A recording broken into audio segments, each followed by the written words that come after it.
श्री स्वामी समर्थ.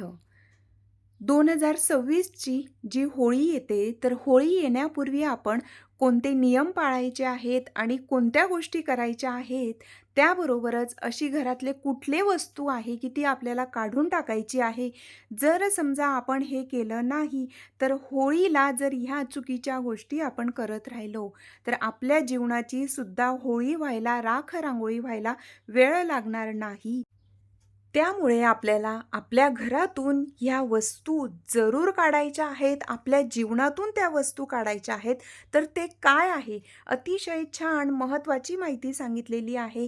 होळी येण्यापूर्वी आपल्याला आपल्या घरातून आणि आपल्या जीवनातून कोणत्या अशा गोष्टी आहेत, कोणत्या अशा वस्तू आहेत, की त्या आपल्याला कायमस्वरूपीसाठी काढून टाकायच्या आहेत. त्याबरोबरच की होळीचे नियम काय आहेत, हे सुद्धा आपल्याला करायचं आहे.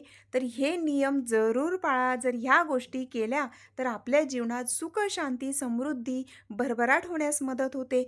होळी पौर्णिमा येण्याअगोदर होळी येण्याअगोदर आपण जर ह्या गोष्टी केल्या तर लक्ष्मी प्राप्तीचा आणि प्राप्त लक्ष्मी स्थिर राहण्याचा योग निर्माण होत असतो. म्हणूनच ह्या गोष्टी जरूर करा.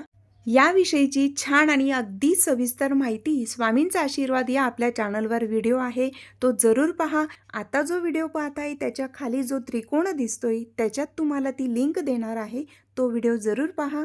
श्री स्वामी समर्थ.